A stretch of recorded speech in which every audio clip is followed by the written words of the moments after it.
আজকে অনেক মজার একটা রেসিপি নিয়ে চলে আসলাম। এটা হচ্ছে কাঁঠালের পিঠা। কাঁঠাল যদি নরম হয়ে যায় তখন কি করবেন? ফেলে দিবেন? না, সেই নরম কাঁঠালকেও কাজে লাগিয়ে কত সুন্দর করে পিঠা তৈরি করেছি, একবার দেখুন। দেখেন পিঠার ভিতরটা কতটা সুন্দর হয়েছে, দেখতে যেমন সুন্দর লাগছে, খেতেও কিন্তু মাশাল্লাহ অনেক অনেক ভালো লেগেছিল। আর ঘ্রাণ কি বলবো, বাসার চারপাশে শুধু আমার ভাজা পিঠার ঘ্রাণ ছড়িয়ে পড়েছে। আমার বাসার মানে ভিতরেই শুধু পিঠার ঘ্রাণে মৌ মৌ করছিল তখন।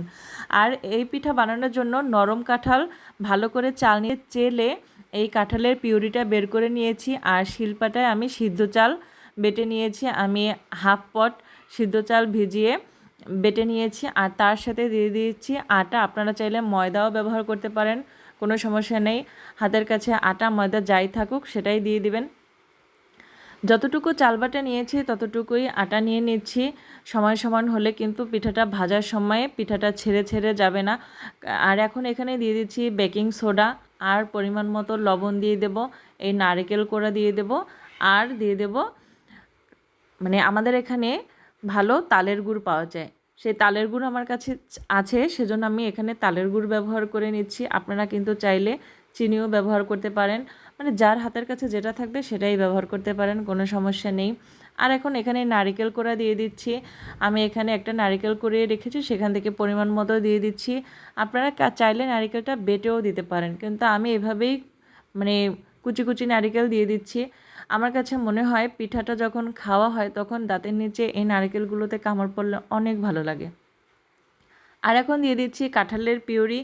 কাঁঠালের পিউরি আমি পুরোটা দিচ্ছি না, আগে কিছুটা দিয়ে দিচ্ছি। তারপর এটাকে ভালো করে মাখিয়ে দেখব, যদি লাগে তখন দিয়ে দেব, আর না লাগলে দেব না। সেজন্য এটাকে একটু বুঝে বুঝে দিবেন। আর এখানে দিয়ে দিচ্ছি এই যে তালের গুড়, দেখেন একদম খাঁটি তালের গুড়, মানে এত সুন্দর ঘ্রাণ। পিঠাটা যখন ভাজি তখন কিন্তু এই কাঁঠালের ঘ্রাণ, তালের গুড়ের ঘ্রাণ, বিশ্বাস করেন আমার বাসা একেবারে পিঠার ঘ্রাণে মৌ মৌ করছিল। যেমন কাঁঠালের পিউরির ঘ্রাণ, তারপরে আবার তালের গুড়ের ঘ্রাণ, অসাধারণ লেগেছে পিঠা। আমি যখন পিঠাগুলো ভাজার পরে মেয়ের বাবা কিন্তু মানে খুব পছন্দ করে পিঠাগুলো খেয়েছে, আমার পরিবারের সবাই খুব পছন্দ করে। আমার কথা কি বলবো, আমি তো তেলের পিঠা এমনিতেই পছন্দ করি। আর এখন এটাকে খুব সুন্দর করে ভালো করে মাখিয়ে নিতে হবে। পরিমাণ মতো লবণ নেবেন, চিনি বা গুড় যা দেন দিবেন, কাঁঠালের পিউরি দিবেন, নারিকেল কোড়া দিবেন, আর বেকিং সোডা দিবেন।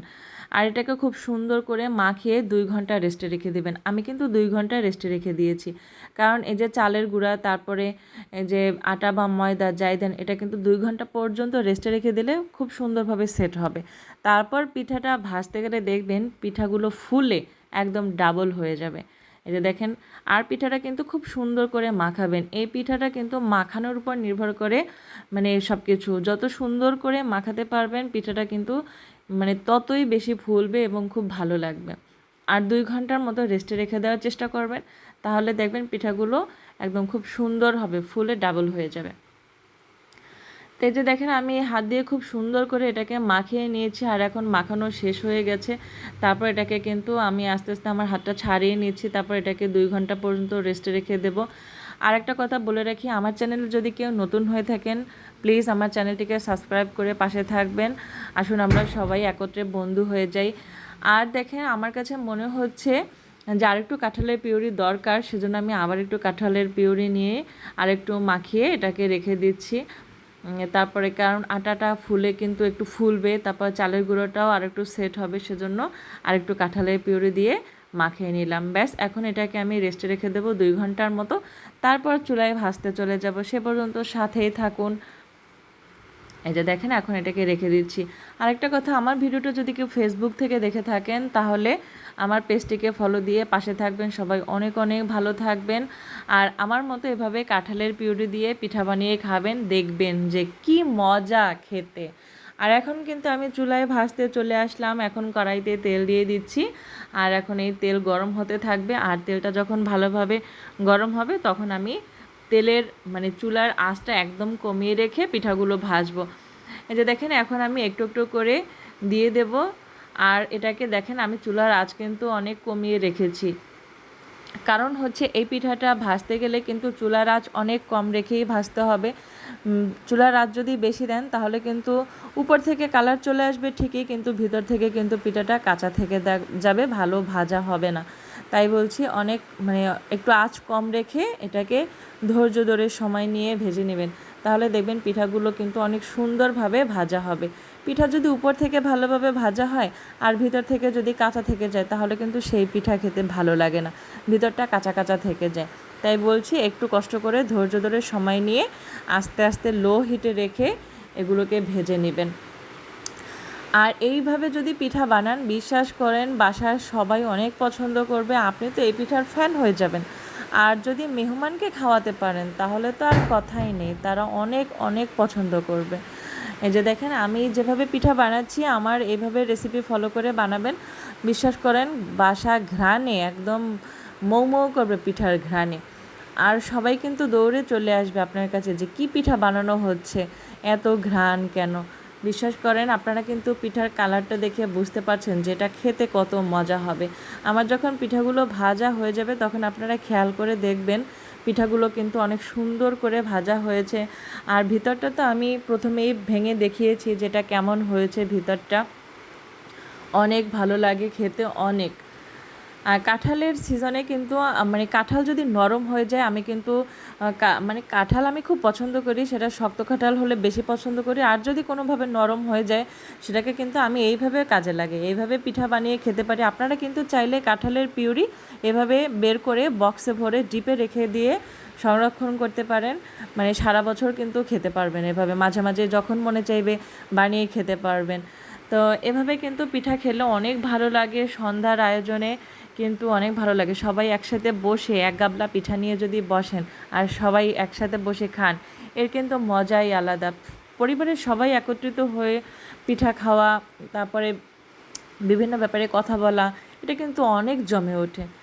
আর বৃষ্টির সিজনে কিন্তু আপনারা এভাবে খেতে পারেন, কাঁঠালের পিউরি যদি এভাবে ডিপে সংরক্ষণ করতে পারেন বক্সে ভরে, আর তারপর যখন বৃষ্টি নামবে তখন বৃষ্টির মধ্যে যদি এভাবে পিঠা বানিয়ে খান, এটা কিন্তু অনেক মজা, পরিবারের সবাই মিলে কিন্তু এনজয় করার মতো একটা পিঠা এটা। বিশ্বাস করেন এভাবে পিঠা বানিয়ে গাবলা ভরে বা প্লেটে নিয়ে বসবেন, তারপর পরিবারের সবাই মিলে খাবেন, দেখবেন সবাই অনেক অনেক পছন্দ করবে।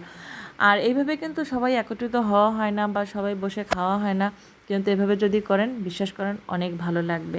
আর এই পিঠার ঘ্রাণে তো সবাই পাগল হয়ে যাবে, সোজা কথা। তা আমি কিন্তু পিঠাগুলো দিচ্ছি আর এক এক করে এভাবে উঠাচ্ছি ভেজে ভেজে। আমার কাছে কিন্তু মনে হচ্ছে যে আমি এখনই একটা পিঠা ভেঙে খাই, কিন্তু পিঠাগুলো গরম, সেজন্য অপেক্ষা করছি, কারণ একটু ঠান্ডা হোক তারপরে সবাই একত্রে বসে পিঠা খাবো। এই যে দেখেন এখন আমি পিঠাগুলোকে একটু হালকা হাতে উঠিয়ে নিচ্ছি, কারণ যেহেতু কাঁঠালের পিঠা, তারপরে কিন্তু আটা দেওয়া, পিঠাগুলো একটু লেগে লেগে আসতে পারে। তা আপনি পিঠাগুলো যখন নিচের সাইডে একটু শক্ত হয়ে যাবে তখন খুন্তি দিয়ে এভাবে পিঠাগুলোকে উল্টিয়ে দেবেন। তো আপনারা দেখলে কিন্তু বুঝতে পারছেন যে পিঠাটা খেতে কত ভালো হয়েছিল, কালারটা দেখেই কিন্তু বোঝা যাচ্ছে। আর বিশ্বাস করেন পিঠার ভিতরটা অনেক সুন্দরভাবে ভাজা হয়েছে আর খেতে মাশাল্লাহ অনেক ভালো হয়েছে অনেক। তো আমি এখন পিঠাগুলোকে উঠিয়ে নিচ্ছি। আর এই যে দেখেন আপনাদের সঙ্গে এতক্ষণ কথা বললাম, এর মধ্যে কিন্তু আমার সব পিঠাগুলো ভাজা শেষ হয়ে গেল। তো এরপর আমি আপনাদেরকে দেখাচ্ছি সব পিঠাগুলো। আর আমার রেসিপি যদি ভালো লাগে তাহলে কিন্তু আমাকে কমেন্ট করে জানাবেন। আর আপনার এভাবে পিঠা খাওয়ার পর যদি ভালো লাগে আমাকে কিন্তু কমেন্ট করে জানাতে ভুলবেন না। তো সবাই অনেক অনেক ভালো থাকবেন, সবার জন্য অনেক অনেক শুভকামনা রইল। আর দেখেন পিঠার কালারটা কত সুন্দর হয়েছে, দেখে কি খেতে ইচ্ছে করছে? তাহলে চলে আসুন আমাদের বাসায় আর এভাবে বানিয়ে খাবেন। যদি ভালো লাগে আমাকে কমেন্ট করে জানাবেন। আপনাদের পছন্দের রেসিপি এভাবে যদি আমি দিতে পারি আমার অনেক ভালো লাগে। আর বিশ্বাস করেন আপনাদের একটা কমেন্ট আমাদের জন্য অনেক অনুপ্রেরণা যোগায়, নতুন নতুন ভিডিও, নতুন নতুন রেসিপি, নতুন নতুন আইটেম যাতে আপনাদের সঙ্গে শেয়ার করতে পারি, সেজন্য দোয়া করবেন এবং কমেন্ট করে জানাবেন। আপনাদের কমেন্টে আমরা অনেক আগ্রহ পাই, আপনাদের একটা কমেন্ট, সুন্দর একটা কমেন্টের কারণে আমরা কিন্তু ভিডিও তৈরি করতে উৎসাহ পাই। আজকে এ পর্যন্তই, চলে আসবো অন্য কোনো রেসিপি নিয়ে। সেই পর্যন্ত সবাই ভালো থাকবেন, আল্লাহ হাফেজ।